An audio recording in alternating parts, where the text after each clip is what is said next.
Hi, I'm going to show you how to make threads from a screw, from an already existing screw. Some people will use thread.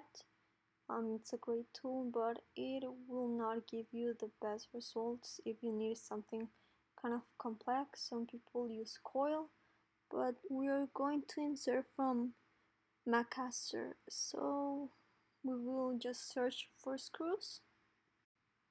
So now we're going to choose a screw from McMaster. I chose a tapping screw. The great thing about McMaster is that you can import your desired screw or whatever you have in mind into your current design. I chose 3D set. You can also choose something without the thread. As you can see, we imported it and it looks great, and we're gonna make a box so I can show you how to make the negative.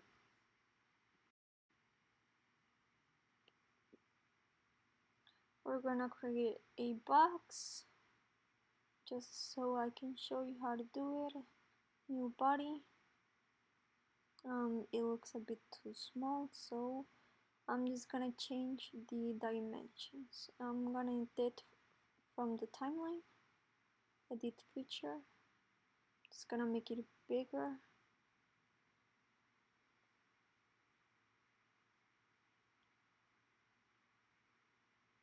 Yeah, now that's perfect.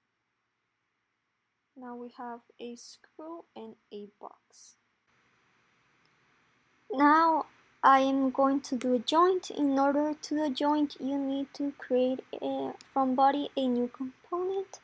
As you can see, I'm creating a new component for the box and a new component for the screw.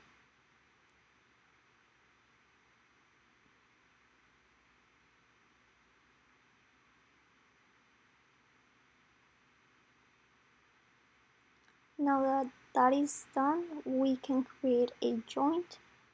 This way we can have the screw laying on top of the box, as you can see. Now I'm just gonna take it out a little bit. That is great, and we're gonna do a combine. We click on combine.